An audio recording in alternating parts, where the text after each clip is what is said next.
Preview.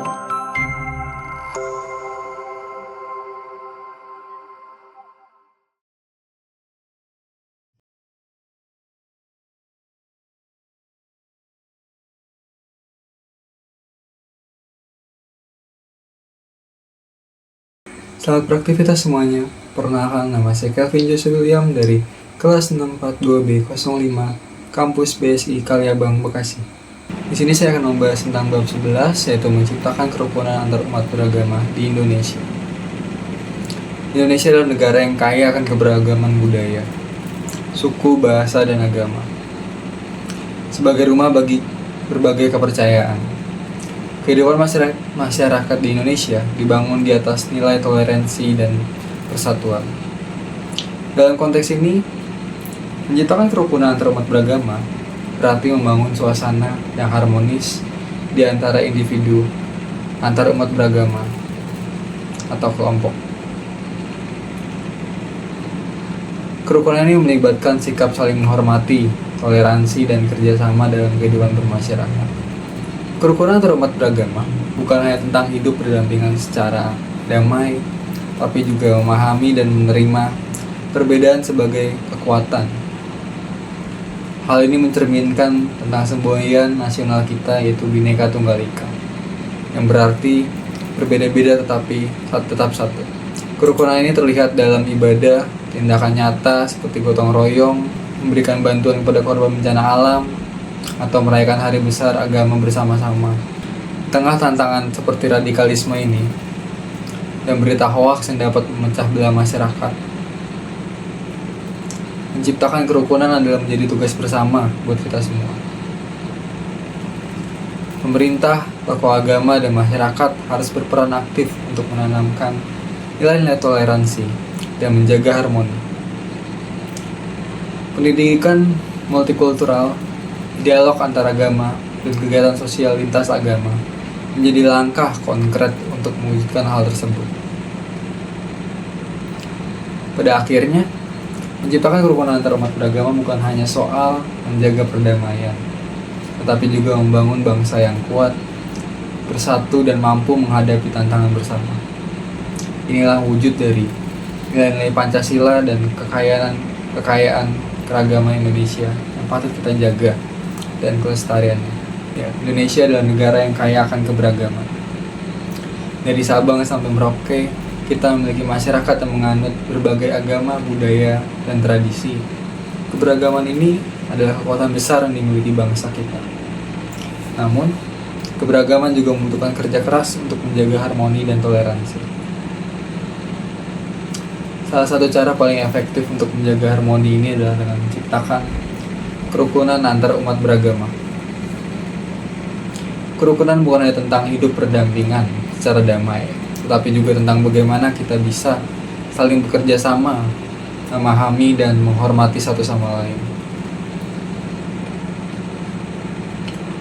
Ada banyak contoh kerjasama antar umat beragama yang bisa menjadi inspirasi bagi kita semua. Misalnya, kita sering melihat masyarakat dari berbagai agama bergotong royong dalam kegiatan sosial. Salah satu contohnya adalah ketika masyarakat lintas agama bekerja sama untuk merenovasi tempat ibadah. Contoh sederhananya juga umat Islam membantu membersihkan gereja sebelum hari Natal, atau umat Kristen membantu memperbaiki masjid menjelang bulan Ramadan. Contoh lainnya juga terjadi saat bencana melanda. Kita tahu Indonesia adalah negara yang rawan bencana alam.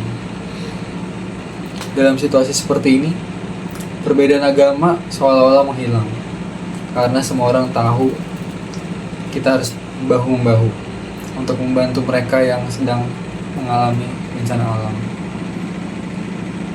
Umat beragama seringkali bekerja sama untuk mendirikan posko bantuan, membagikan makanan, dan memberikan dukungan moral kepada para korban.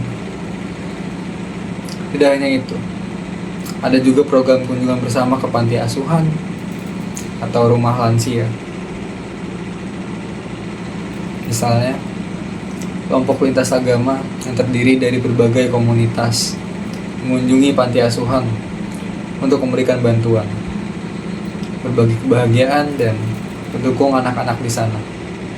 Dalam momen seperti ini kita melihat wajah Indonesia yang penuh cinta kasih dan solidaritas kita bersama-sama. Mengapa kerjasama seperti ini penting? Yaitu karena menjaga toleransi. Karena dengan bekerja sama kita membangun jembatan yang menghubungkan perbedaan. Banyak konflik yang muncul karena kurangnya pemahaman ketika kita melihat dalam berbagai kegiatan bersama. Kita belajar untuk lebih mengenal satu sama lain. Kita belajar bahwa meskipun kita memiliki keyakinan yang berbeda, pada dasarnya kita semua adalah manusia yang saling membutuhkan. Kerjasama ini juga menjadi cara untuk melawan stigma dan prasangka. Banyak orang yang mungkin memiliki stereotip tertentu terhadap agama lain. Namun, ketika mereka melihat atau bahkan ikut serta dalam kegiatan bersama, prasangka tersebut perlahan akan menghilang. Itu yang dinamakan toleransi dan kerjasama. Izinkan saya untuk menceritakan sebuah kisah nyata yang mungkin bisa menginspirasi kita semua. Di sebuah desa di Jawa Tengah, masyarakat Muslim dan Kristen hidup berdampingan dengan damai. Ketika masjid utama di desa itu mengalami kerusakan akibat gempa, para pemuda ini dari gereja setempat menawarkan bantuan untuk memperbaikinya. Mereka tidak hanya membantu dengan tenaga, tapi juga mengumpulkan dana untuk membeli material-material yang dibutuhkan. Sebaliknya juga begitu. Ketika gereja di desa itu membutuhkan renovasi, giliran umat Muslim yang membantu. Indahnya toleransi. Mereka bergotong royong mengecat, memperbaiki atap, dan membersihkan lingkungan gereja. Kerjasama ini menjadi bukti nyata bahwa perbedaan agama tidak menghalangi kita untuk saling mendukung. Kerukunan antar umat beragama memiliki sangat banyak manfaat. Yaitu yang pertama, menciptakan lingkungan yang damai dan harmonis. Ketika masyarakat hidup rukun, potensi konflik akan berkurang. Kedua, kerjasama ini memperkuat solidaritas sosial. Dalam situasi sulit, kita tahu bahwa ada orang-orang dari luar, dari berbagai latar belakang yang siap membantu kita. Tidak hanya yang seagama, tapi semua orang bisa membantu kita. Jika kita memiliki hati yang tulus dan niat. Ketiga, kerukunan juga memberikan teladan positif bagi generasi muda. Anak-anak yang melihat bahwa orang dewasa bekerja sama lintas agama akan tumbuh dengan pemahaman bahwa perbedaan adalah sesuatu yang indah dan bukan sesuatu yang harus ditakuti. Tentu saja kita bisa menciptakan kerukunan antar umat beragama, yaitu membutuhkan usaha. Langkah-langkah yang bisa kita ambil adalah dialog adalah kunci, komunikasi. Dengan berbicara, saling mendengar, memahami dari sudut pandang orang lain, dari sudut pandang kita dan kebutuhan masing-masing. Pentingnya dialog dan komunikasi agar tidak terjadi adanya salah pahaman antara kita semua. Kedua, juga kita ada kegiatan bersama, mengadakan kegiatan sosial seperti membersihkan lingkungan, membantu korban bencana, atau mengadakan bazar amal adalah cara yang efektif untuk membangun kebersamaan. Kalau untuk di sekolah, kita bisa mengajarkan pentingnya toleransi dan menghormati perbedaan. Kita harus saling menghormati apapun yang mereka miliki, percayai. Tidak bisa kita patahkan, tidak bisa kita ganggu gugat. Itu sudah menjadi pilihan mereka. Sangat penting bagi kita untuk menghindari segala bentuk ujaran kebencian, baik di dunia nyata maupun di dunia sosial, di medsos.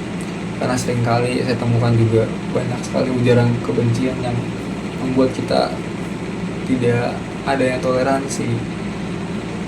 buat kita hilangnya toleransi. Sekian dari saya.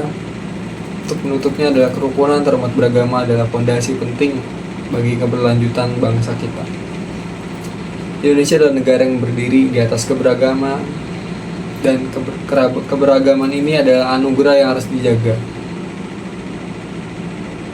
Dengan bekerja sama, saling mendukung, dan saling menghormati, kita bisa menciptakan Indonesia yang lebih damai, lebih harmonis, dan lebih maju. Mari kita jadikan kerukunan antarumat beragama sebagai bagian dari identitas bangsa kita. Dan ingat, kerukunan tidak hanya sebuah konsep, tapi juga tindakan nyata yang harus kita wujudkan di setiap hari. Seperti sudah cukup untuk pembahasan hari ini. Mohon maaf bila ada salah kata atau salah pengucapan. Sekian dari saya, terima kasih.